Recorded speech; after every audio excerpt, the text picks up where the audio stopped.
let's go. I've got the chat thing on the left, so you guys can see that. And I'll get y'all a link. Sorry for the creaky chair. In the meantime, let's hop into our first map, which is Nepal.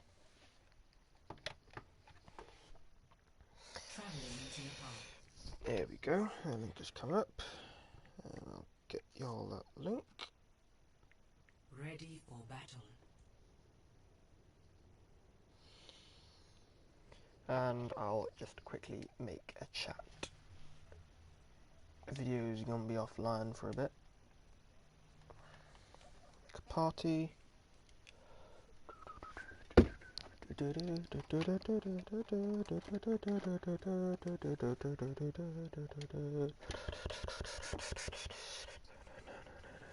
Okay, that's an open party. So, right, there we go. So we'll wait for people to get in.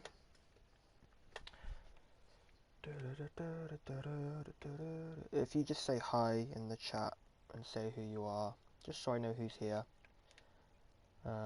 should appear on the right side.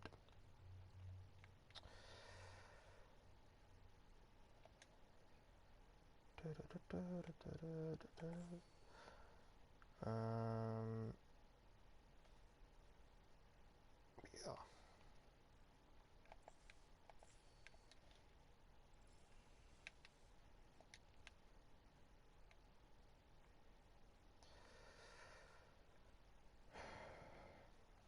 Can you guys hear me?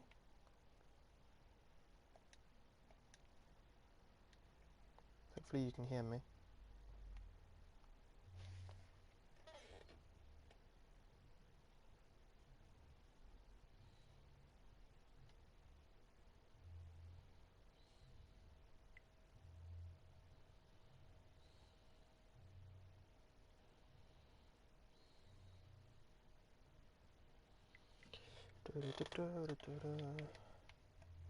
Hello, Spud, reporting for GC. Nice, excellent. And there's someone else, not sure who else that is. Yeah, we'll wait for people to get in. In the meantime, we can just sit and watch everyone mess around.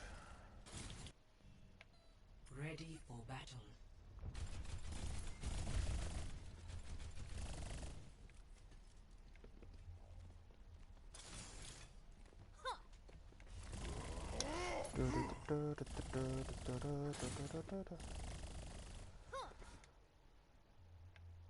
Hello, Latark. Right.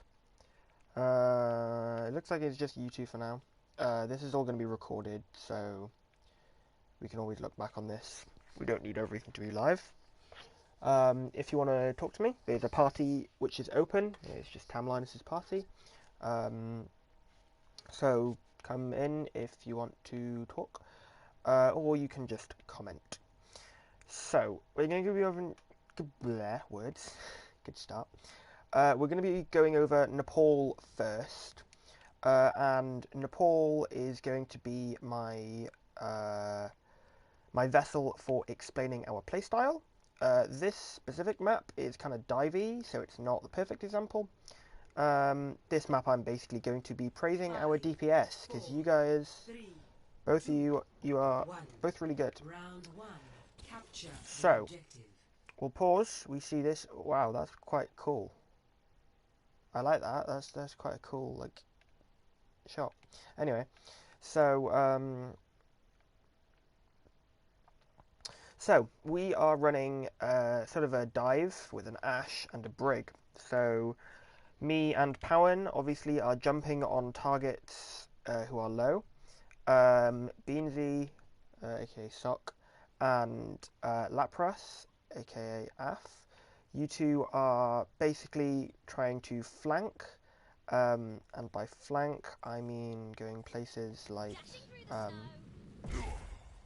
you know, like things like going around here. So our plan was to sort of live around in this area by the elephant.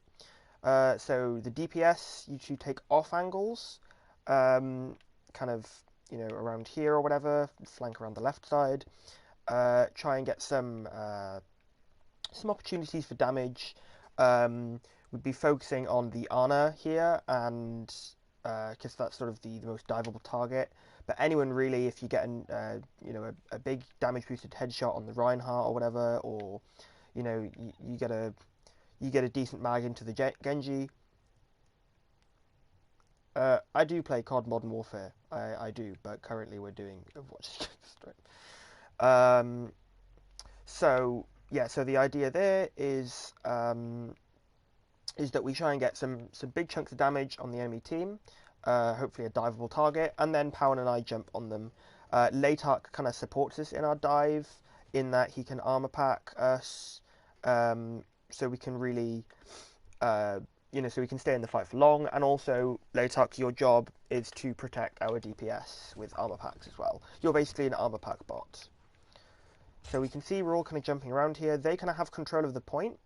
So they've got an Ana and a Lucio, so they're going to find it a little bit easier to engage on our front line. But hopefully, if we get some damage off, we can mitigate that with a really good engage of our own. They've also got a Genji, which is a strange choice. They've kind of gone for a Reinhardt dive kind of thing here. So we're not sure exactly what their playstyle is, obviously. But basically, they have control of the point here. We can see the Genji is kind of poking. Powen's doing a good job of mitigating that poke. And we're not doing an excellent job of playing to our strengths here. Our DPS kind of want to be on more off angles. Obviously, Ashe kind of is making her way over here. But Af, you want to be kind of over to the left side, flanking them. You can see the Tracer up there. You could have taken a duel with that Tracer, and that would have been brilliant. So I've kind of soft dived here, just to get a little bit of pressure onto the point. You know, build my ult charge, things like that. Just see if we can get a little bit of kind of point pressure. Not you know, the point unlocks in about 11 seconds. Just to get a little bit of ult charge, a little bit of pressure, just so we're doing something and not just standing around doing nothing. So I kind of drop my bubble, we kind of jump in, that creates a little bit of space for our Ashe. We throw in the bomb, and again we're kind of just alternating our little soft dives here. The Tracer is behind, but Powen is doing an excellent job of mitigating that. So they've captured the point, basically. So I jump around here because I see the Genji is kind of on his own. So Powen does a really good job of pressuring the Genji out as well. So we've kind of pressured the Genji away. That was really good. He could have been a danger to our backline, especially our Ashe or our Mercy. But we've kind of done a good job of pressuring him away. Reinhardt goes for a stupid charge. He gets really, really low. Unfortunately, we can't finish that pick off. How did Powen get that kill on the Reinhardt? Let me see.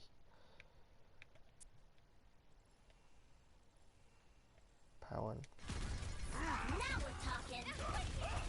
So we get him really low. I call out Reinhardt's low. Reinhardt's low. Or not yet, sorry. We jump around here. So Powen kind of getting some damage in here. Oh, so Powen was behind. And then I call out Reinhardt's low. Powen jumped in to punch him. That was a super good play by Powen there, just finishing up that kill. And that's the kind of communication we want in this kind of comp, is X so-and-so is low. So again, we're kind of pressuring, Powen's getting point pressure. We kind of move on to the point as we've got this kill. This is a really huge advantage here. Obviously, they're without a main tank. So we're going forwards. Ashe, you're doing a really good job of just kind of dinking trying to get some shots off. We kind of move around to the left. And this is exactly what we want to be doing. This is good. So we just keep pressuring. We're not doing a brilliant job of pressuring the Tracer. So Latark, that would be you kind of going around the back, making sure the Tracer isn't getting too much free damage. You can see the Tracer, not that much ult charge. But we've all kind of, that was quite an extended fight. So we all kind of have quite a lot of ult charge here. The Reinhardt is back. Let me see how that happened.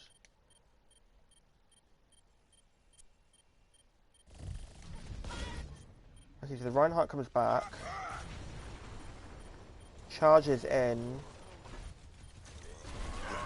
does a little fire strike, hits myself. Gets killed how? Okay, so he just jumps in and immediately gets murdered. Fine. So they throw a bomb in, doesn't get anyone. Good dodging there. Latark, you should probably be sticking on the point. As Brigitte, whoever is Brigitte in the comp, it is your job to apply point pressure with the tank line, not flank Powen. So we popped Rally, which possibly wasn't needed, but it's good to be safe. We definitely didn't need the Valkyrie and the Rally at the same time. That would have just been communication.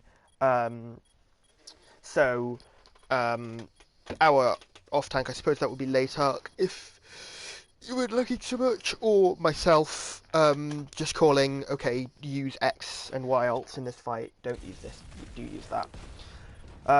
So again, we're running, it's kind of a brawly dive comp, it's kind of strange.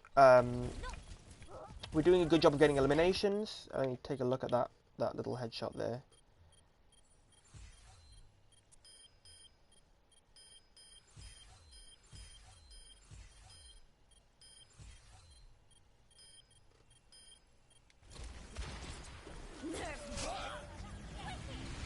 Good dodge of that.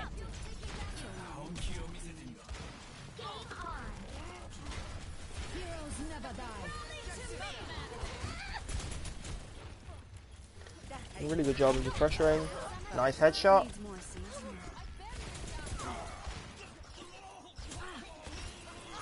This is good. You're getting really huge value dynamites as well. Yeah, that was really good.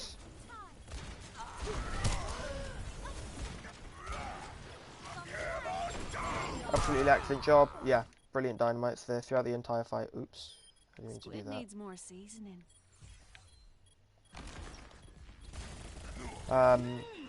Yeah, getting some huge value with, especially with those dynamites. Huge value dynamites. Well done. So yeah, we probably do want to be applying a little bit more point pressure. I get slept, which is unfortunate, but with my fault, I was out of position here. Reinhardt doesn't get a very big shatter, thanks to myself blocking it. We get a really good res, and that's exactly why we want the Mercy, is because that Tracer got a kill on our Ashe, and Ashe is kind of our, one of our carries along with Tracer here. So we really want to be keeping them alive. So I definitely think that Mercy is a really good one, especially if we're running a Winston, because Mercy's got that mobility as well. So I go apply a little bit more pressure, probably a waste of cooldowns, but it was in between fights. So they come here. So our plan here, good eating of the fire strike. So our plan here, obviously, we want our DPS to be taking off angles. So ideally, I think we'd have Ashe kind of around in this area, probably, with the Mercy. Myself, Latark, and Powen will be staying on the point. And then Af on Tracer. You should probably be around in these kind of rooms over here, in green or whatever.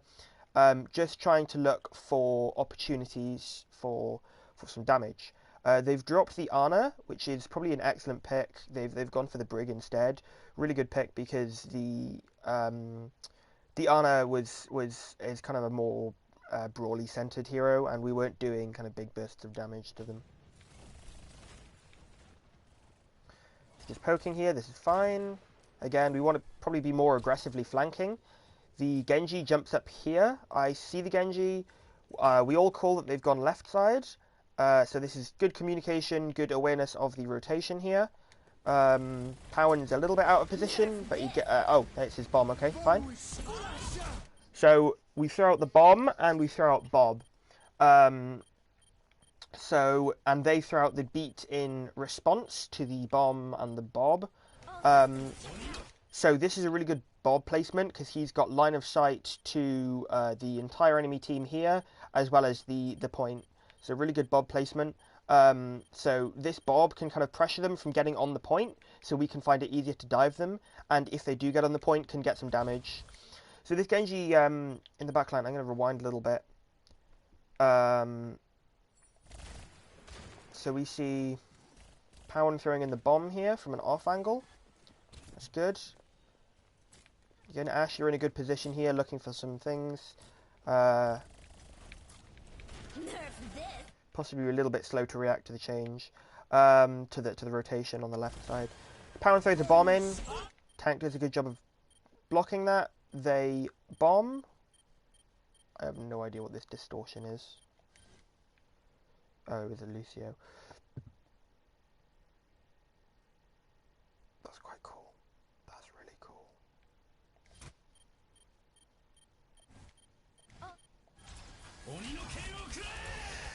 So this Genji here jumps into our backline, and what we want to be doing here is, well, so he kind of backs out immediately because we've got the Brig, and then Ash, you do a good job of taking him out. That's brilliant.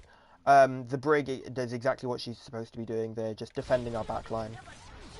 So we kind of hang around a little bit, we go a little bit more aggressive because we can, we have 2 eliminations. We go in, they're getting some... So he charges me, gets a big chunk of ult charge and damage, but then he kind of makes himself really easily killable. So we don't chase this because there's not much point, and they have a Brig who you don't really want to be chasing. So that was a really excellent fight, kind of carried by the Ashe there, really good job. But also Brig did a good job of pressuring out that Genji, and they wasted their beat in that they just waited too long to engage. So they're going for the same thing again here. So they have Shatter, they have Bomb, no other real ults, and we have my Primal Rage, and we're working our way up through both of our support ultimates. So at this point in the comms, someone, probably myself or Latark, should have been calling to use only one ult. I would have suggested Brig ult, because we can all kind of group together on that and get a late engage. Either way, we want to be communicating ult, and I don't think in the comms we were communicating ults very well at this point. Speaking of some good damage, so they switched to Junkrat instead of Genji at this point, which is a strange pick. I honestly would say that's beneficial for us. We just need to be a little bit more careful with those bombs. But that's beneficial for us because the Genji could have been diving our backline, particularly our Ashe and our Mercy, or he was. And that was kind of preventing our Ashe from getting as much value. Fortunately, she's an excellent Ashe, and we're still getting value. But yeah, so the Junkrat is not such a good pick here, which is an advantage for us. So we pressure them out a little bit, make sure they're not getting onto the point. This is a really good job. The Tracer is kind of jumping around on our backline, but Brig, you're doing an excellent job of making sure that the Tracer isn't getting any value. Again, our Tracer really wants to be flanking a lot more than this, being really aggressive with those flanks, because you do have Mercy, you do have Brig, and you do have 2 dive tanks who can support you in going really, really aggressive, and you want to be looking to make as many opportunities as possible. Yeah, so really good headshot there from the Ashe, killing the Junkrat. They come in and aggress here. They get a huge shatter off. That's a really good shatter. And they throw in the bomb, which is really unfortunate for us. It kills Latark, and I have to use my ult to survive that. I'm on super low HP. I probably should have called to just back out here, although we did use 2 support ultimates, and we used 3 ultimates this fight, which is not ideal. We really want to be making sure we know when we're using ultimates. So I just choose to jump out here at some point. No, I don't. Okay, I'm misremembering. Yeah. So we all kind of die. Huge headshot on the Brig. That was nice. Ash, you probably could have gotten out a little bit faster, but we stalled it out. That's fine. So we let them take this. So looking to re-engage here, we're looking to use all of our ultimates. We're at 99%. We have pretty much 1 fight left, maybe 2. So we have our Ashe ultimate. We'll be looking to use that. To engage, and obviously the bomb. Looking to really hard engage here, quite aggressively onto them. We want to be avoiding that Junkrat's bombs though. Those are going to be an issue.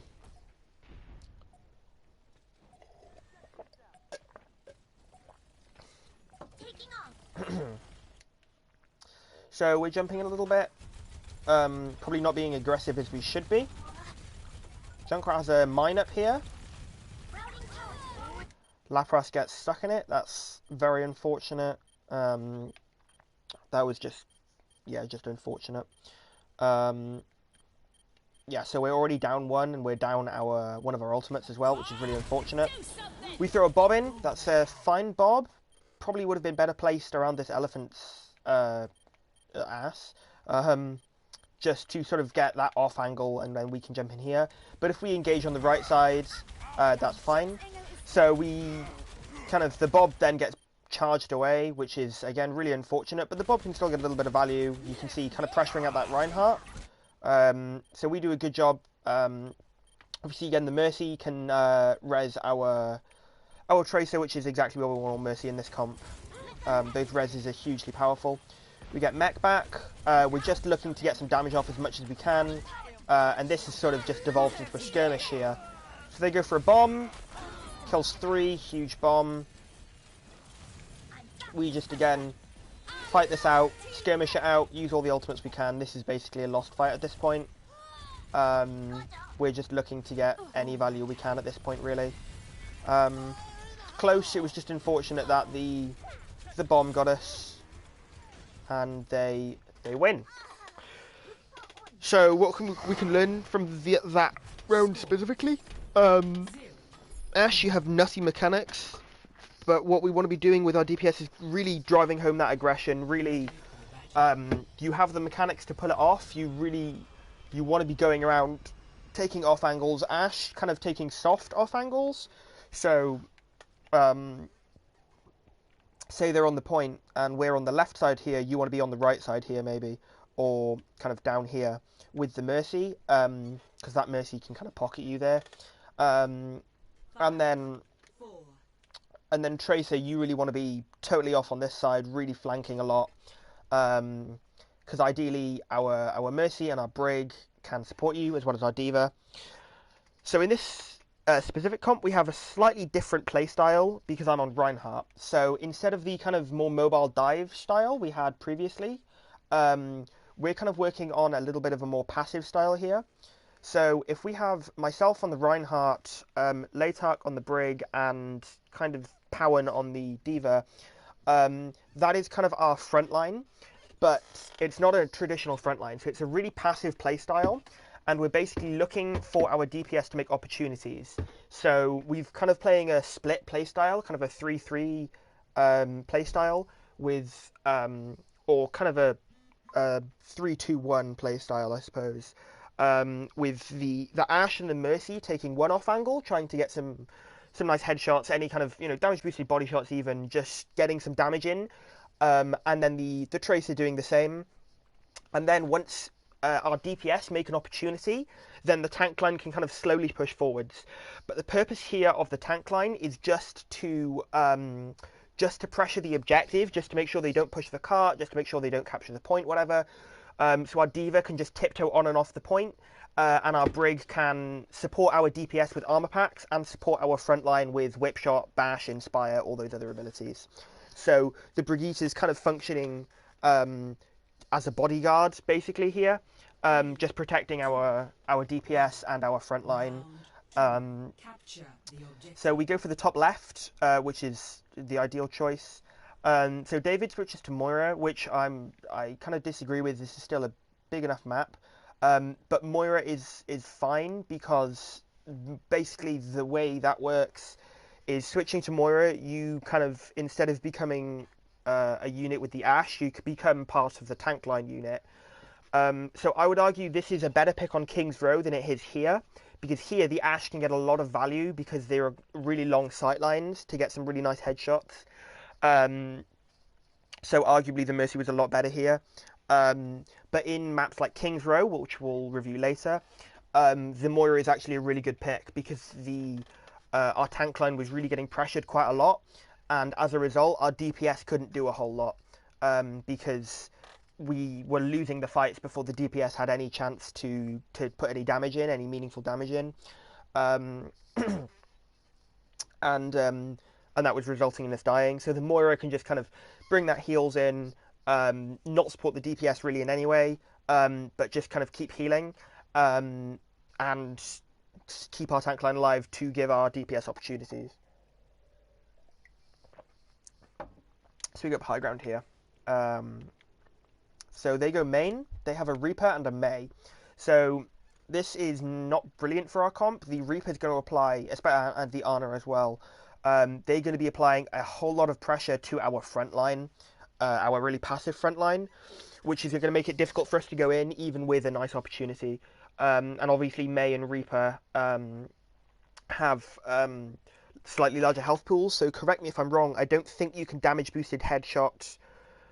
Like, I don't think you can get a one shot with a damage boosted headshot on a 250 HP target. Again, correct me if I'm wrong, please. Yeah, so although we don't even have damage boost, but yeah, so the Reaper and May is a really good pick against us. Hello, Falsey. Yeah, so here what we want to do, we want to be playing really passive here, just waiting for our Ashe and our Tracer to get some opportunities. But they've kind of gone and countered our comp here really well with especially with the May. She can really shut down a Tracer and an Ashe. Don't know why we use thingy here. So we keep high ground. This is a really good position here. We've got the high ground, and our Ashe can just keep dinking damage down into them with the dynamites. Powen drops down, presumably to contest point a little bit. Yeah. Goes really aggressive there. Don't really think we needed to. We drop down. Where is our Tracer? Our Tracer's kind of coming around. Tracer, you probably could have been kind of around the back over there, just really going aggressive and jumping around. I get purpled, so I jump back with my shield, played a little passive, probably paying actually 221 headshot with mercy boost. Okay, so yeah, so can't one shot a 250 HP target. Okay, so they wall to kind of prevent us from getting in, and Powen loses mech. Tracy, you're doing a good job of kind of flanking there. So we go try and I get a kill on the Reinhardt, which is a nice opportunity for us. Powen's about to die. Yeah. So we've kind of got a little, quite a nice opportunity here. May is about to ice block or die, or wall rather. Yeah, we're doing a good job of kind of trying to make opportunities here. We're possibly being a little bit too aggressive with our front line and not being quite aggressive enough, especially on the Tracer. But we've all kind of dropped down at this point. We're going into the point, looking. I get a kind of nutty shatter. I have a bad habit of not communicating my shatters, so I really should have been communicating that shatter. They use both of their support ultimates, which is fine. I'm left on the other side, dueling a D.Va. I get a pin on the Ana though. Our D.Va is back. Again, we're really prolonging these fights, which is fine. That we're prolonging them. Ashe get a nice kill on the Reaper. They charge our thingy. I charge their Rein. I kill their mech. We kill their D.Va. They freeze our everyone. A lot of ults coming out. Very messy fight. But our DPS here at the end clutch it out, get those kills. And they switch the May to a Tracer, which is brilliant for us because our Tracer can then duel that Tracer. Ashe obviously can get a one-shot headshot without damage boost. The Tracer is a fine pick for us. We don't mind that. I imagine they're going to switch off the Ana now as well. I can't remember. No, they don't. Okay.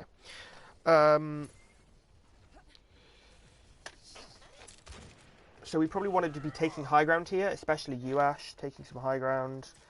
Where's our Tracer? Here you are. Right. Let me look at this. Right, not playing split enough. You really need to be more aggressive. Yeah. Practice that really flanky playstyle. So that's a really good job, pressuring out the Tracer. Taking that duel. I believe I got a charge on someone here. No, I didn't. A pin, rather. So the Reaper is up on high ground. He jumps down.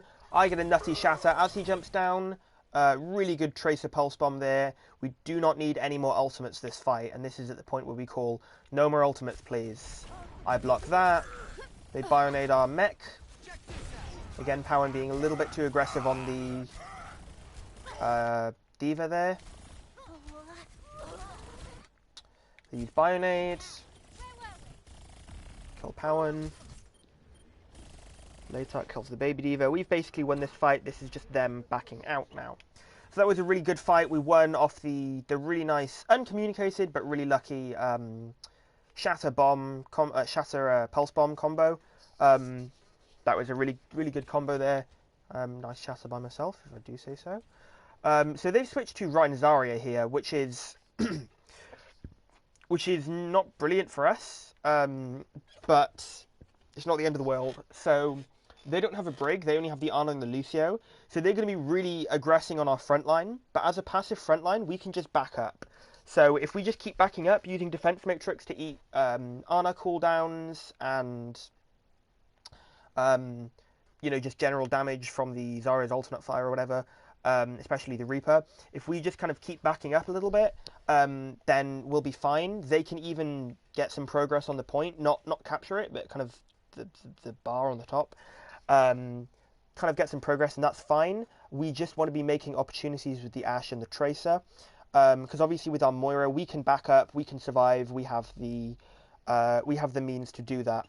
But here, without the D.Va, they're going to struggle. Well, obviously they can't eat things like dynamite and just general Ashe shots. So Ashe, hopefully you should have a little bit easier time aggressing here. I charged by accident. D.Va doing a good job of scouting up here. Their Tracer is flanking. See, this is the kind of Tracer we want you to be. Kind of really flanking off, super aggressive, flanking around. D.Va sat in the corner. Don't know what you're doing, Powen. Moira again, kind of overextended here. Powen bombs to survive. So the Rhine aggresses into us here, and David, you're kind of left, kind of dueling someone, which is not what we wanted you to be. We really needed you to be here, supporting us when they shatter and they Reaper ult and they bomb. They beat rather.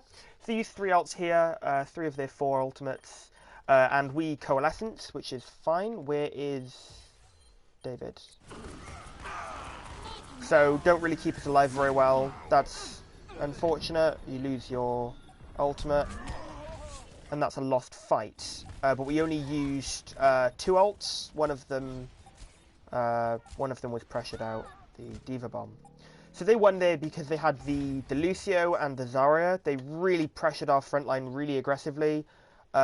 David, you are out of position on the Moira. You should have been with our front line, healing them, and you could have used your ultimate and backed up. And then Ashe, possibly not flanky enough, not taking those off angles. You were just kind of shooting into shields and bubbles, which is not what we want you to be doing. We want you to be off, shooting their Ana in the head. So we go at top left here. We have the pressure with the Brig, the Rhine, and the Moira to go up top. They are taking point presence. Their Zarya is being super aggressive though. I presume trying to get some charge and some ult charge along with it.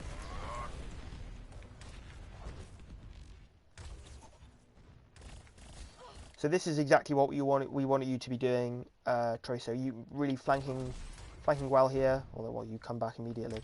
But flanking possibly down here. Powen is being super aggressive. It's not what we want. I charge, which was definitely a mistake. I should have been playing a lot more passive. I was just trying to make an opportunity because we used the rally to engage. I'm not sure if we use Bob in this fight. Yeah, we do. Where does the Bob land? Where's Bob? Oh, Bob lands on the other side of the point and gets booped away. So that's unfortunate, but we do get the dynamite kill. Huge values from the dynamite. They're really good. You've got excellent mechanics. The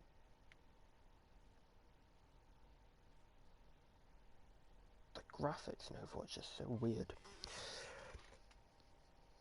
Sorry, just take a sip of water. So they grav. They get a lot of us in that grav. But we do... Why do we manage to win this fight? So we all have the rally armor, which gives us a nice boost there. We jump in, we rally, good timing. I charge, which was a mistake. I kind of hard engage onto them. Bob gets a little bit of value. DV gets some good value. David, you're getting some nice value. A little bit DPS-y, but that's fine.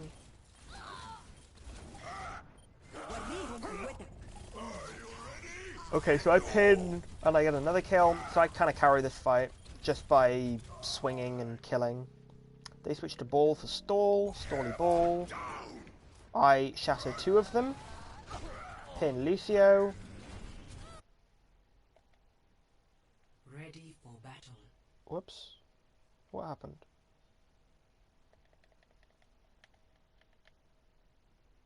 Okay, so we won that fight because we hard engaged on them with the rally, just kind of out-ulted them.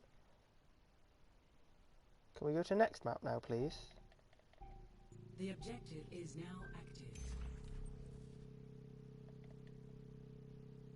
Not sure what's happening. Replay is bugging out.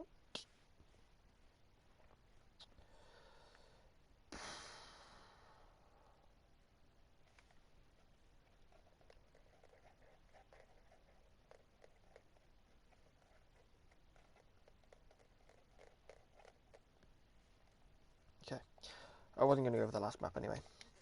So, now let's go over Junkertown. The last map was sort of the same as, or the last segment of that map was sort of the same, sorry, sort of the same as the other ones. We did a good job of playing the playstyle. Yeah, Junkertown, not so much though. We were struggling a lot on Junkertown. Ready for battle. So,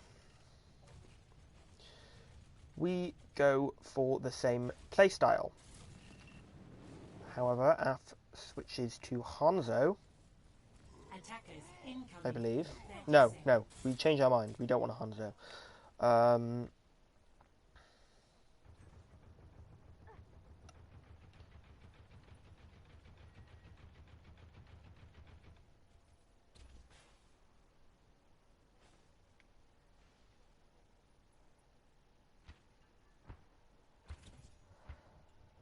5, 4, 3, 2, 1.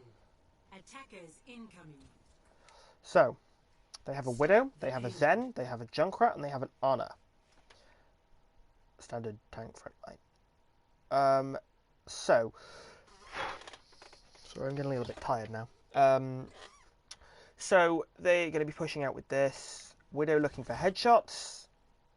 That's unfortunate. This is why we have a Mercy, though. Why? Yikes. Oof. Oh, the hat. Firing. We defend.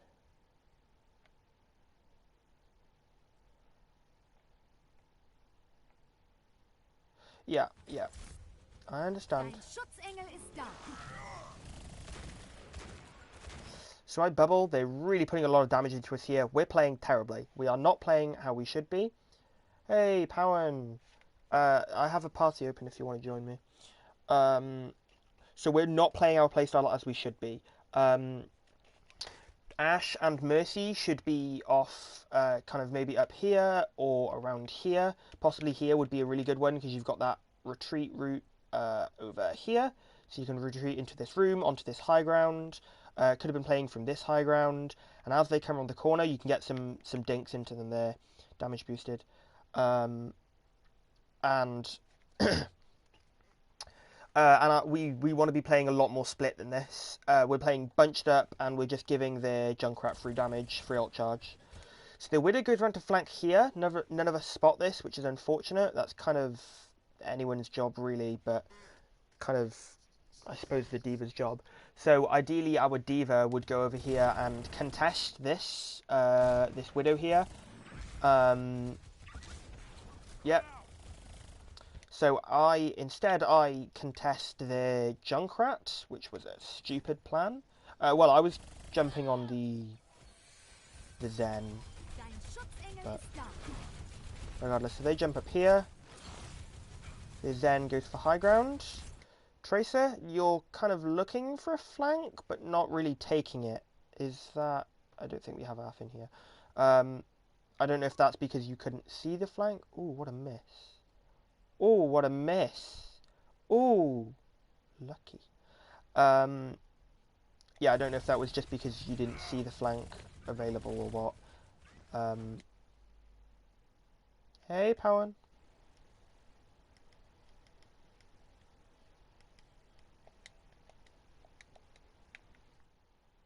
Hello?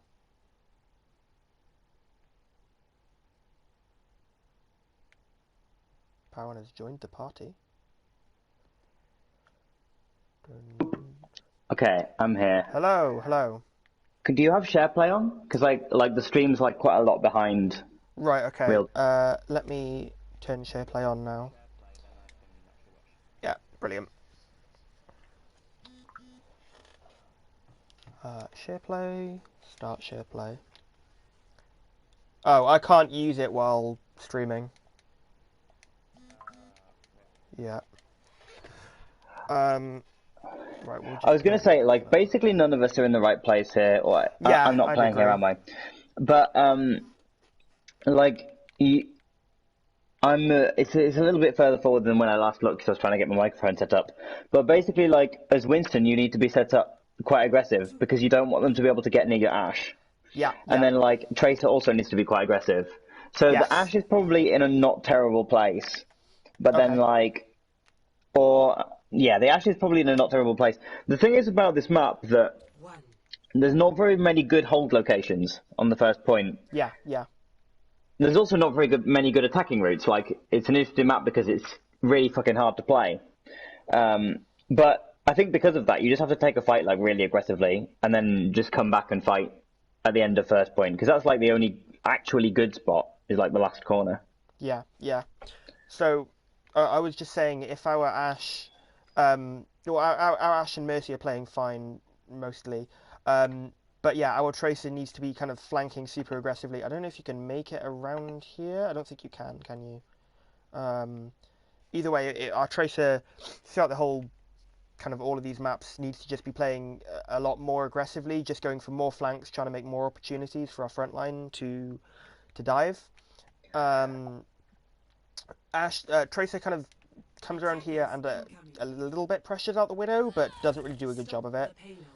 So there's a unfortunate headshot on the Ash here. That was sort of just I mean, you want a unfortunate. buddy system, really, right? Like, if you're going to run an Ash into a Widow, that's super hard. So you basically Yeah, need the Brig in front of the Brig yeah, in front of the Ash at all yeah, times. yeah, Otherwise, you just can't take. Like, this is the reason Ash is bad, is because you can't. Like, if you come up against a Widow, you just lose. yeah, So yeah, you have to pair it with a Brig. Otherwise, you're just kind of throwing. It's hard. yeah, You yeah. know, you want the Ash to just be able to play the game and whatever, but Right. she can't. Rip. Yeah. But we do get the res off with the bubble to protect the res. The So we get the res off. That's why we have a mercy in this comp, is to damage boost that and get the reses. Yeah. But we're Um, now down our bubble, which is like really crucial. yeah, yeah. So we can't really jump on anyone for That's our only another 9 defensive seconds. cooldown. Yeah, other than I guess defense matrix, which is kind of I mean, I yeah, think that like really you want to use the defense matrix to protect the res, yeah, yeah. I would ideally. agree. Yeah, Like, because you're not against. If you're up against a roadhog, obviously it doesn't work because yeah, because of the you can just hook. die. Yeah, But the defense matrix should cover the whole of the res. yeah, yeah. It's 2 seconds, and the res is like 1.8. Um, yeah. So Trace is kind of going for a little bit of a soft flank, but I don't really know. There's not much of a route here. So ideally, I think the Tracer probably would have gone into Left this side. building or left side. I guess. Yeah, yeah. Left side's probably better.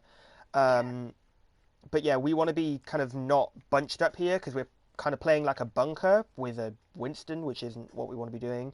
So Do you I want me should to have. go over Do you want me to talk about like dive basics? If you want, yeah, go ahead. I mean, yeah, I'm only going to like hang out for a few minutes, then I'm going to go. So I might as well Okay. like tackle a subject a little bit, and then you can maybe use it to analyze the rest of the maps. It's not just Yeah. applicable to dive, but in other comps it's kind of obvious, but in dive it's not obvious. So the thing about dive is it's all about map control, right? Like you can't Yeah. just think about it like you dive on a target, they die, easy game. Mhm. Like you have to kind of poke them out, like find good opportunities, force out cooldowns for free, and then you dive. Yeah. Yeah, you know all of that, Yeah. and like that stuff. The team might not know that, to be honest. But like, your Winston needs to set up in an aggressive place, get a bit of damage. Your Tracer needs to get a bit of damage onto the backline. Your Ashe needs to get a bit of damage, and then you look for the dive. Yeah. So in order to do that, you need map control. Obviously, you can't control the whole map. Yeah. That's fairly obvious, right? Especially on a huge map like Junkertown. Junkertown's fucking massive, and I mean you Yeah. can see it from the shots, like while we're panning around. There's no way you guys could control all of this space. So No. what you do is you establish something called a strong side. Okay. Now, your strong side usually revolves around your flex support, because usually dive revolves around a strong Zenyatta or Ana. In this comp, you're running Mercy Brig, but you are running the Ashe, and the Ashe's job is basically the same as the Zenyatta or the Ana, which is to make sure that like anything in it, like whenever you're playing in the Ashe's sightline, you're at a huge advantage. So you set up your Ashe in something that's like a strong location for the Ashe, and then everybody else's job, and that will be your Ashe wants to have her back to a wall, right? Because she doesn't want to get dived, or not necessarily like to a wall, but she wants to be on one side of the map, so you can't get behind her. It's a lot more difficult to flank. Yeah. Yeah, so that's kind of Socks will know that. So Yeah. from that position, you then need to have like your divers, your flankers, especially your tanks need to be like further forward from that, but supporting that same strong side of the map. Right. And what you're basically doing is making it so if the enemy team goes on that side of the map, it's super easy to dive you. It's super easy for you to like get damage off for free and then dive.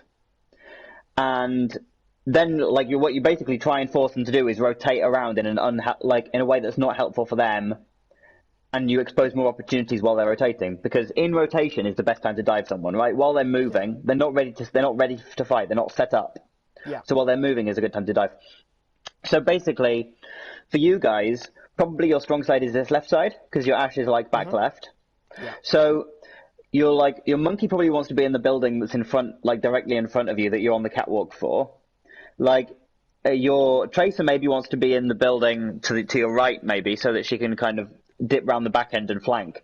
Yeah. But basically, you're not trying to control the right side of the map, because you're doing that right, but you're like super bunched up. So you want to spread out, but you want to spread out on a strong side of the map. Your monkey wants to your monkey needs to play in cover. That's really important. And what your monkey's job is to do is to take a corner and make it so that if they push around that corner, they get zapped by the monkey. Yeah. And that's like, as soon as you get like a Zen zapped by the monkey, like you take a quarter of his health off, then he's an easy dive target. Like he dies super easily to a Tracer then. Yeah. So you would like hang around a corner, wait for the rain to go past. We're in like gold or low plat, so they're not going to check their corners. They're going to walk straight past the corner, the whole team. Then the monkey's going to walk out behind them and start zapping them. And as soon as the monkey starts zapping them, your Tracer's already in position to jump on them, because you've taken this strong side. Your monkey's hidden. Your diva has to be in a position where she can fly to the monkey very easily. The other way you can do this, by the way, apart from a corner, is a high ground, because it's difficult to push a monkey out of a high ground. Yeah. But like, this is what we have to be thinking, not like, let's all stand next to our Ashe. We need to be thinking, let's stand in front of our Ashe. Yeah. And like, you give her cover by making it so that the enemy team can't get near to her without taking damage for free. Right. So if I kind of push up a little bit more and be more aggressive, and then come in kind of to the kind of a jab in this side, and then I want you to be like where the cart is now. Right. So like to the left side, to this in this left Like building inside the here. building, round the corner. Like Yeah. I'm about like 15 seconds behind, like from what I can see to Right. like what. But yes, in that area Yeah, that you were with this, pointing at. Yeah, with this mega here. Yes, and like Right. that's your zone, and you Yeah. take control of that zone, and like your diva can help you if you need help, basically. Yeah. But until you need help, you don't get help. And where does the brig play in this? I mean, Brig, I think, has to play with Ashe. Basically, Okay. like I think. Have you heard of like when you talk about dives, you sometimes talk about a 4-2 dive or a 3-3 dive. Yeah, I have. Yeah. Yeah, and those numbers are numbers of divers versus numbers of backline. Yeah. Okay? Yeah. So what you're playing here has to be a 3-3 dive. You can't have 4 divers here because Mercy Yeah. can't dive, Brig can't dive, Ash can't dive. Okay. So that's kind of what you have to play around, right? Like, so the Brig, the Mercy, and the Ash play together. Okay. And they all keep each other alive, and they provide like a constant ranged threat. And what that does is make it so that, like, if the Rhine starts swinging on the Winston, his backline's going to die to the damage boosted Ash. Right. Okay. Yeah, So it and sort of sets if up a they crossfire. and if the Rhine goes all in on the Winston, your Brig can just throw all 3 armor packs at the Winston, and he ain't Yeah. dying. Yeah.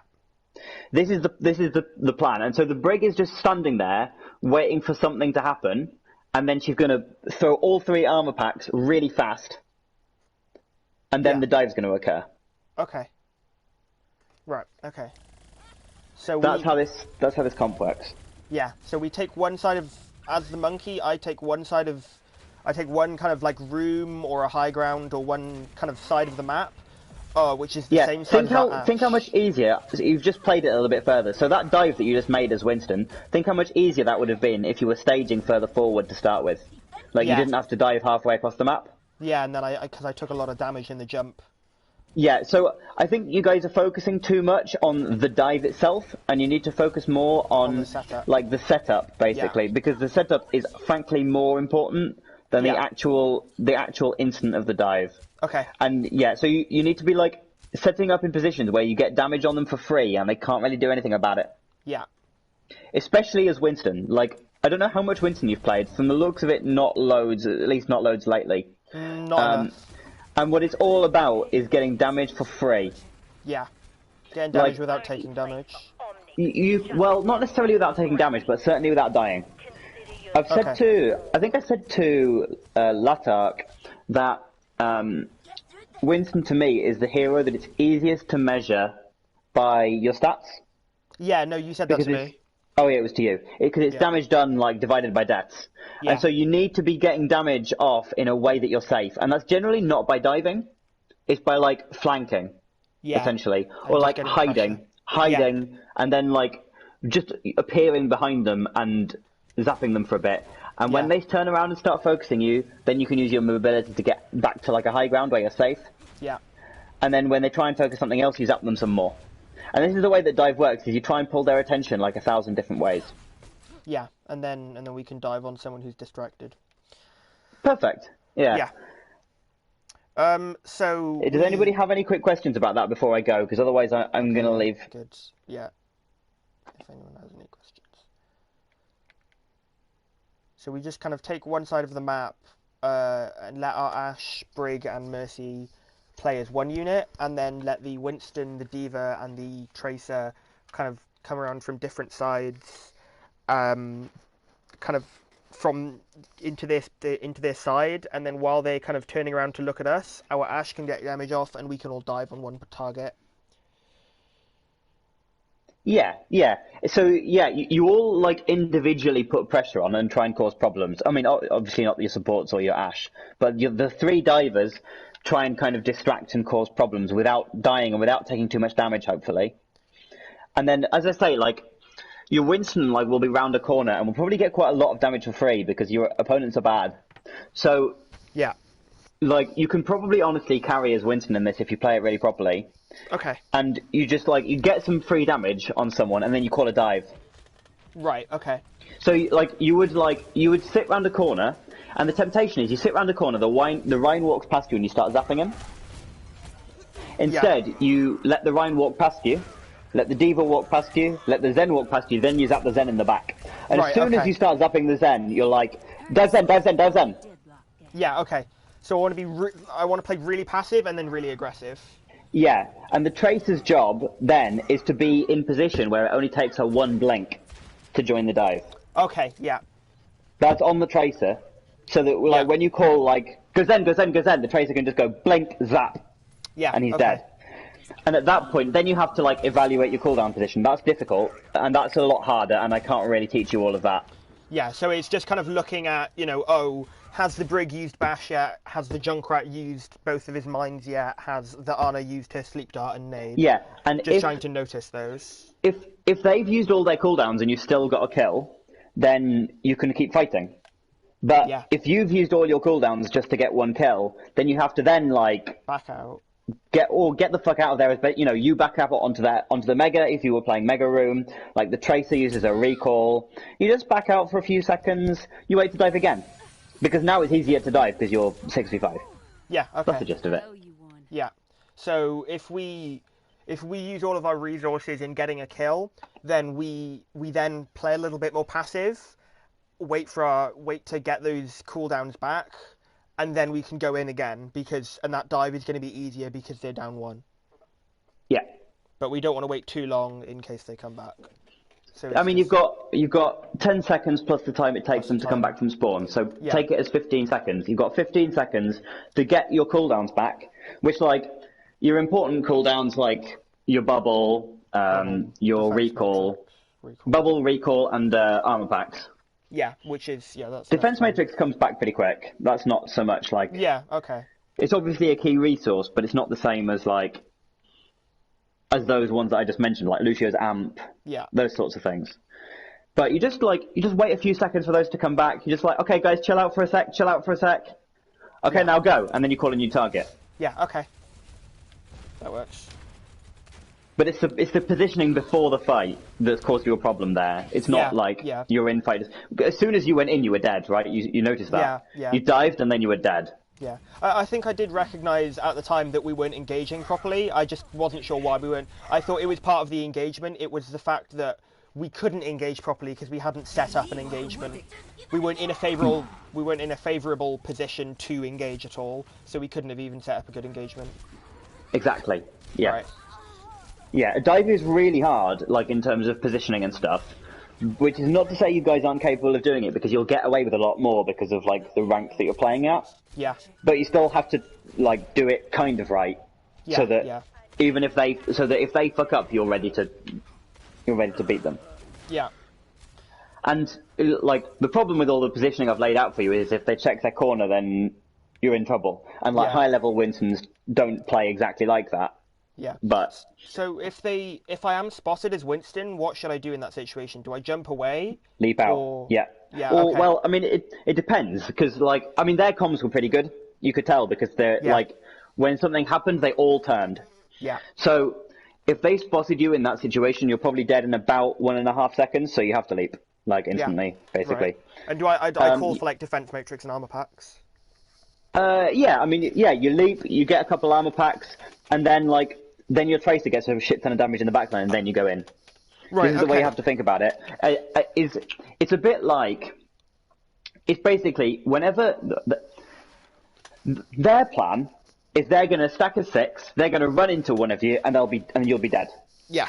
Your plan is whoever they turn their attention on backs away, and everyone else tries to kill them. And then they turn their attention on someone else, and that person backs away, and everyone else tries to kill them. Okay. That's the strategy. And that, to be honest, that is like, if I could teach you Overwatch in one sentence, that would be it. Right. So it's just getting a kill, backing out, getting another kill. Well, no, it's out. whoever they try and kill backs away, and everyone else goes aggressive. So when they catch you as Winston, you leap away, and your tracer jumps in their backline. Right. So it's like a kind of they put their attention in one place, but there's another threat. So we just set up cross angles. Yeah. Lots of different threats. Okay. Yeah, that's how dive works. Yeah. And then with the kind of, I don't want to call it Reinhardt dive, but with kind of the same comp, ignore the Hanzo, that was my stupid call by me. With the Reinhardt... Say you were running a Genji there instead, yeah. Yeah, well, the idea we'd still be running a Tracer instead of the Hanzo. You want Genji on this point. Genji's sick on this point. I guess Lapras is better on Tracer. So whatever. Sorry, carry on. So with the Rhine, how might I be playing as the Rhine? Because the idea with the Rhine is to play a passive and kind of draw their aggression. So instead of working as instead of kind of a dive, it's kind of like drawing their aggression onto me and onto the Brigitte and onto the Diva, and then our DPS can really get off angles and kind of instead of the tanks making the space for the DPS, it's kind of the DPS making space for the Yeah, it's essentially DPS. the same sort of thing, right? So instead of you having your Ashe set up and everyone else flanks around it, your Rhine sets up and everyone else flanks around it. You have to have a good flank angle for your Ashe, though. Like it's Yes. in some way, it's easy to play the Rhine, but in some way it's harder because it puts a lot of pressure on your Ashe, and your team has to set up around your Ashe. Yeah. So like, your Ashe has to pick an angle to hold, and you have to play in such a way that that angle becomes a flank angle, if that makes sense. Yeah. So So the like, the idea. Ashe picks that angle first, and then you kind of flank based on that. If that, like, you Right. Well, kind of flank and make that your position. right. Well, because so the idea is, imagine it's like a few seconds behind, but imagine I as Reinhardt, I'm kind of pressuring the payload here just really Yeah, lightly. The Diva's tiptoeing on and off. The Brig is just kind of like lightly kind of armor packing yeah. and whip shotting. And then the Ashe with the Mercy comes around on kind of this left flank or all the way on the right, and then the I Tracer can't goes on the see opposite yet. side. Uh, Okay. I in mean, the rooms or in the the space. So just because their front line has their shield and their attention on me because I'm pressuring the payload and they obviously want to push it. The DPS can you want get your free Ashe damage in into the the back line. middle though, right? Like, you want your Ashe basically behind where the camera is, Uh, no, because the idea like an was the up and to the Ashe. right. Uh, yeah, like on a high ground. So basically, we don't want the Ashe behind my shield. We want the Ashe No, looking. We looking want at the the Ashe. area in front of your shield. Not so. We want the Ashe to have Yeah. a clear line of sight behind their shield, so that they don't need to Yes, worry about the which shield because I'm yeah, drawing the shield's but attention. put it this way. Put it this way. To get the cart, they have to push into you. Yeah. Yeah. So the area that's going to be behind their shield is the area in front of you. So the Ashe doesn't have to actively try and look behind their shields. The Well, Ashe has yeah. to have clear line of sight on the area in front of you Okay. because that's Right. where their shield is going to be. Yeah. So this, like, the high ground that you're looking at right now with the rotary blades is not a terrible position for the Ashe. Yeah. Yeah. Their That's widow not the was best kind of. position where the Widow is. Yeah. Well, yeah. I was just because the widow is It's kind of quite shutting us exposed. down quite a The lot. area underneath the camera, oh, it's not, you've moved now. But like, the area like to the right of where you're looking, there, like that little ledge is a pretty good position for the Ashe. Yeah. Okay. So, we kind of don't necessarily want the Ashe to be full on flanking. We just want them to be taking high ground or Off angles, yeah. off angles. And Yeah. and if you as Rhine have to back to and like give them some free cart progress to turn the position that Ashe is holding into a flank, you do it. So Yeah. so like I'm saying, like the Ashe doesn't necessarily move to flank. You move to make the Ashe's position a flank. Right. Okay. So so the front line plays like passive, backing up, and But you have to back up in the direction that's opposite from the Ashe. like So, like, perpendicular or opposite. So perpendicular. So like if you Right. backed up into the room to the left of the cart, Then the Ashe can get some free damage there. then if they try and push into the room with you, then the Ashe is in their backline, Yeah. and she doesn't then, have to move. Yeah, free damage. That's the sort of point I'm Okay. trying to make. Right. So we want them to. Yeah. So we move kind of like put the enemy in between our front line and the Ashe if they push into us, and if they don't Yes. push into us, then we can They just don't get cart stay progress. there. Yeah. Right. Okay. And So they can try and, like, there's obviously ways that the enemy team try and play around that, but they're probably not going to do it. Yeah. It's gold. Okay. So obviously this point was yeah, I was playing ball. We You had a never really Reaper. set up, to be honest. You never Yeah, really this- set up properly. Yeah, these points it was just a skirmish of just. I think we can mostly just ignore these bits. This is yeah, we weren't. I have no idea what we were doing, honestly. Yeah. Yeah. So if we continue to play passive and the Ashe instead of having the Ashe flank, have the Ashe just take perpendicular angles, off angles to us. Yeah. Right. Okay. Yeah. I get that. I mean, yeah. You've got to kind of bear in mind that it's going to take, if you want your Ashe to flank, that's going to take a long time. Yeah, so Whereas if you turn the Ash's position into a flank, that's going to take less time. So you have to think Yeah. about like the time that's involved in setting up the flanks. Right, of course. Okay. I hope that was useful. It's kind of No, high it level was, in a yeah. way, but it's all very achievable if you get your team on the same page. Yeah, no, I get it. This is, yeah, especially the dive basics. That was super helpful. Because I think we can function quite well as a dive team on certain maps. But dive is really hard. Yeah, Yeah. it's difficult, but I think we can get to a point where we can run dive against an equally matched team and at least get, I think you can too. I think get you a can too. 50% I mean, win. if they switch to like full-on brawl, you're probably not going to be able to do it. It's just not going to Yeah. work for you guys anymore because you won't have the coordination. But against like normal team comps, you can probably run dive and have some success. Yeah. So looking at what the enemy can potentially play, so like at the kind of broad kind of things, if they have a widow, what do you suggest our Ash does? Stay in cover or behind a big shield and So, let you pressure the widow out and then fight. but as a play style, do we get the diva to pressure the widow out? I mean, whoever is able to pressure the widow out pressures the widow out. Right. A lot of Okay. the time you can do a jump if they're set up on high ground. You can jump onto high ground as the monkey, bubble, get a bit of zap damage, and then just drop off the high ground. And they'll probably all drop off the high ground at the same time. Okay. So like that's the sort of thing you can do. You have to just like jump to make the widow use her grapple. Yeah. Then she'll probably play more passive. Then your Ash can play. It's hard to play the Ash into the widow. My suggestion would be honestly take the widow duel Okay. and like use the brig to cheat in the widow duel. Yeah.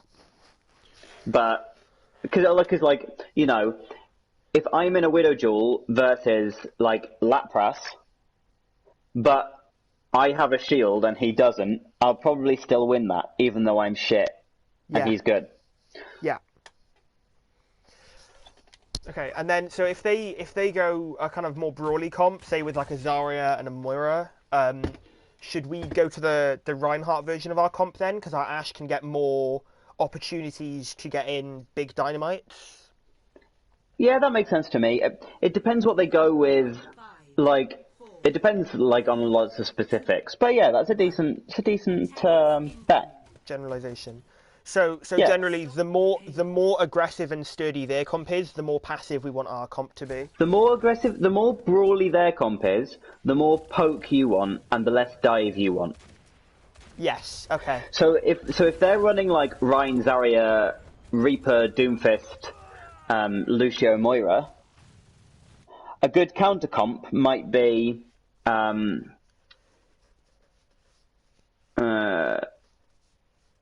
Orisa, Diva, or Orisa, Roadhog even, but like Orisa, Diva, Pharah, Widow, Yeah.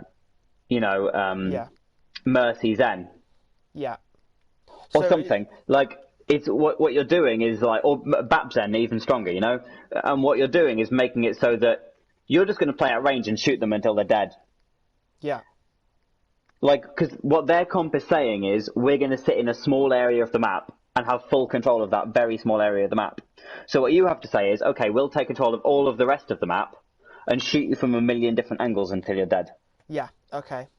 So would you say Orisa is a lot less aggressive than Ryan, right?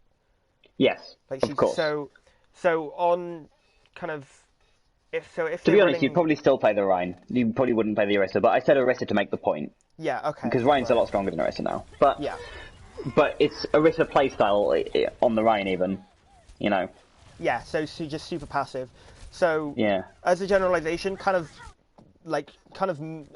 do the opposite to what they're doing in terms of... No, it's described in kind of mid-level coaching circles. Like if you were a diamond team, you would definitely know the circle of counters, which is basically brawl counters dive, Yeah, I've seen dive this. counters poke, and poke counters brawl. Yeah, I've seen this. That's basically it. Well, I saw poke as bunker, but yeah, Yeah, poke is like just any long-range comp. Poke, Yeah. because if you think about goats was a full brawl comp. yeah, The counter comp to goats wasn't Orisa, it was Wrecking Ball.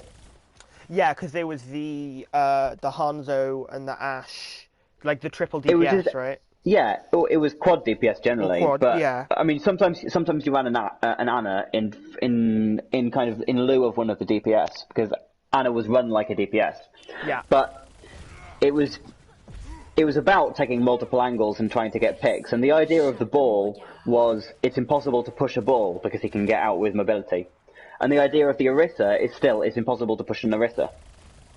Okay, yeah. And like, if you have to run 2 tanks, the Wrecking Ball strat is a bit harder because there isn't another tank that it's impossible to push in the same way as it's impossible to push Ball.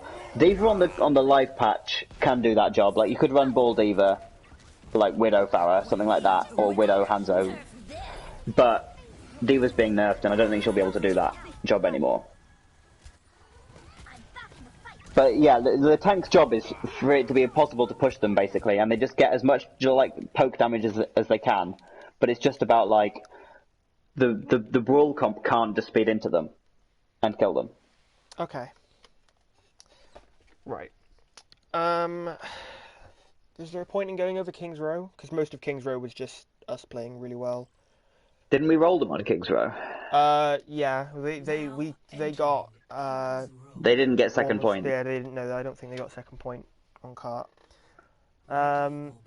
Yeah, I think King's Row is a really good illustration of this playstyle.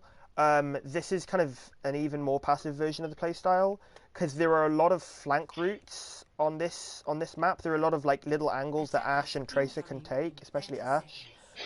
But I think would I be correct in saying that Moira is a little bit better here because although the Mercy does have the res and the damage boost for the Ashe, there are less flight paths on this map because the flank routes are all closed off. I mean, strictly better picks are mostly irrelevant when you're working with players who have hero pools where their abilities on different characters are vastly different. Yeah, the reason Moira's working better for you is not because Moira's a better pick in the comps that you're playing. It's because David's a better Moira than he is anything else. Right. Okay. So the strictly best pick here is probably Lucio Ana. But that doesn't mean to say that you should run that, because David's not... Like, David's an okay Ana, but David's a better Moira. Yeah. So, like, you try and... I mean, you could run Moira Brig, and the idea is, like, the Brig has a buddy system with the Ashe, yeah, and the Moira has a bit of a buddy system with the Rhine. Yeah. And then, like, Diva has a buddy system with Tracer. If you were to explain it kind of really simply. Okay. Oh, oops. This is me doing a terrible job of communicating that my shield's down, and I get Sox killed. Yeah.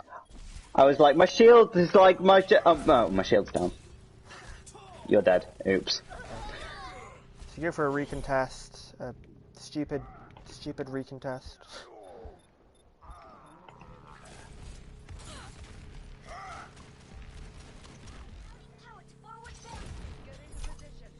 Yeah. Okay. Why might we play a Lucio here, and what role might that Lucio play? Pardon, sorry? Why might we play a Lucio here, and what role might that Lucio play? Well, Lucio, of any support, has the second best peel after Brigitte. Okay. Or he might even have the best, I don't know. Brig's peel is like...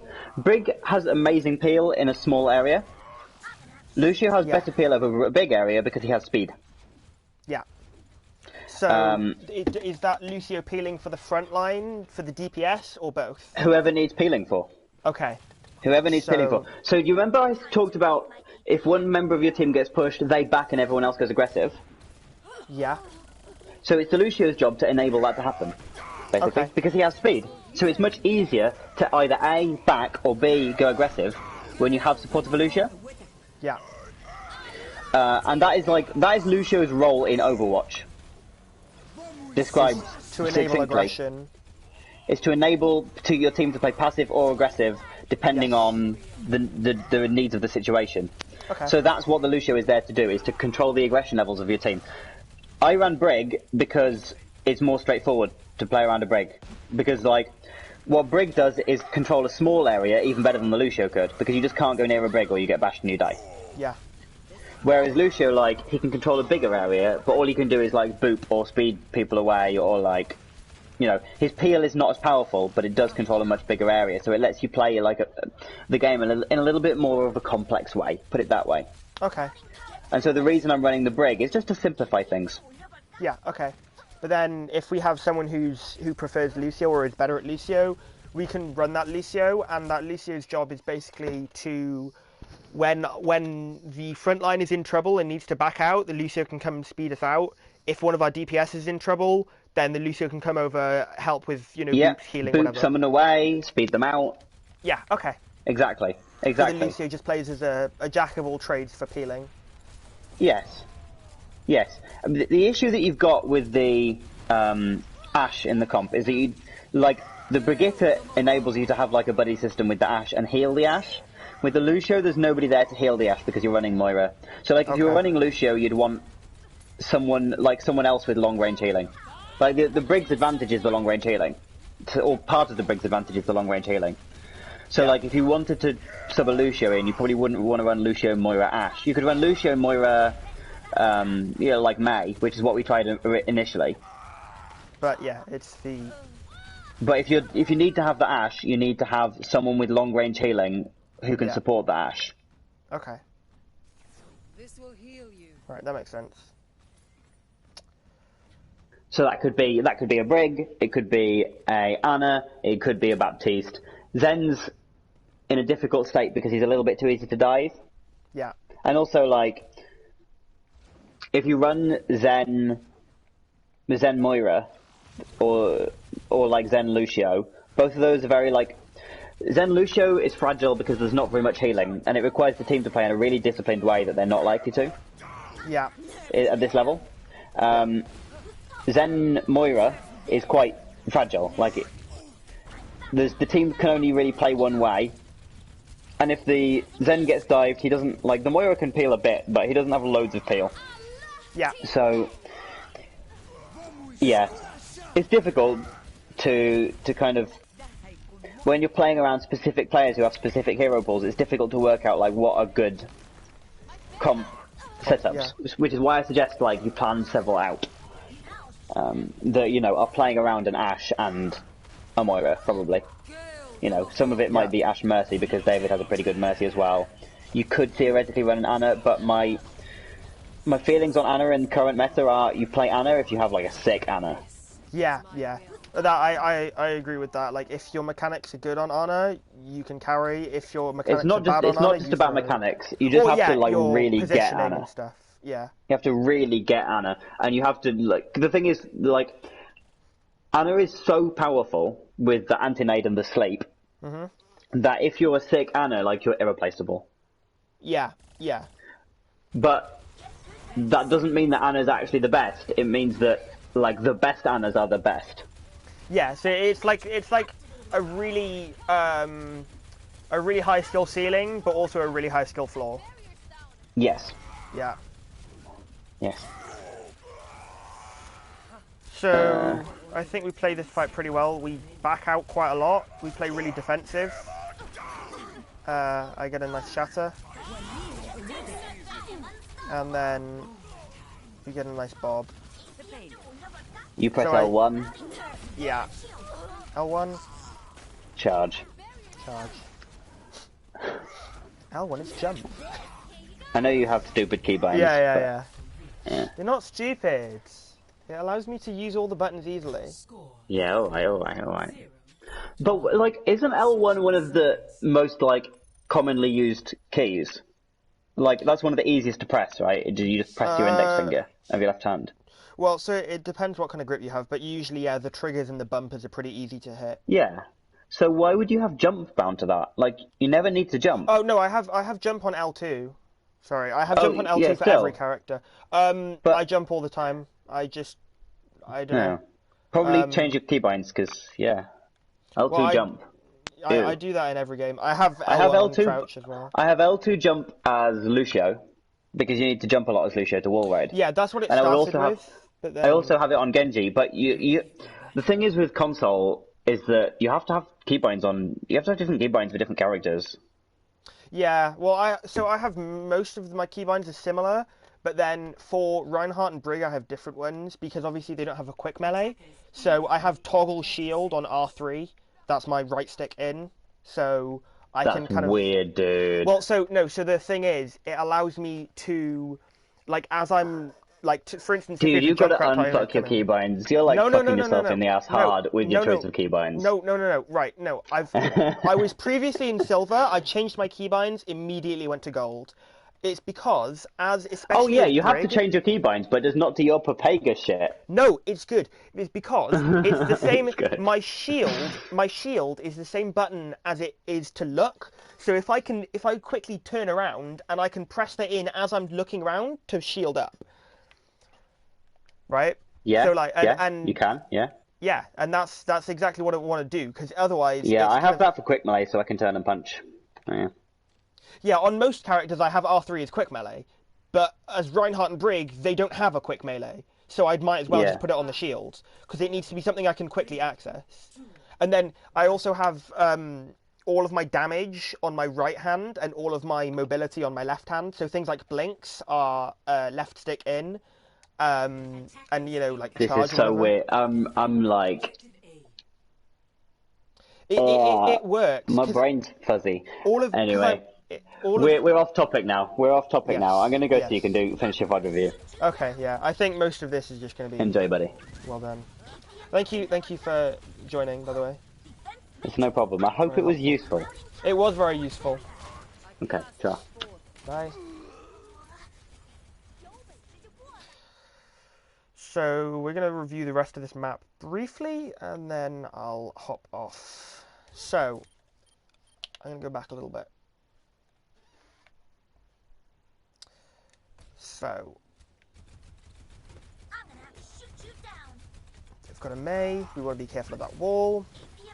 We slowly bunch in.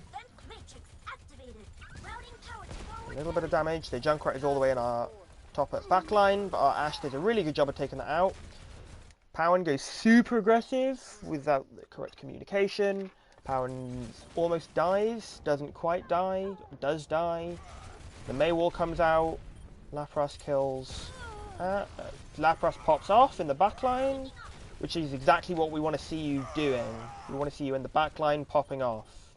And you basically, sorry, you basically carried that fight for us by just popping off in their backline, and that was a really good job on your part. And the rest of this is kind of the same. It's just the DPS popping off. Right, I don't think there's much more to say at this point. If anyone has any questions, let me know. Most people have probably lost interest at this point. But yeah, if there's any questions about anything, let me know. You can always comment on the video because it's going to be re-uploaded. Yeah, so overall, we've learned that sort of continued playstyle. We learned how to play dive, which is brilliant. Thank you very much, Powen. But as far as the Reinhardt comp goes, we want to play more passive. The more aggressive the enemy gets. We want to be having the Ashe take that nice off angle, but not a flank route, as I thought. And Lapras, you can just go super aggressive, take those flanks. You've got the mechanics. You've got this.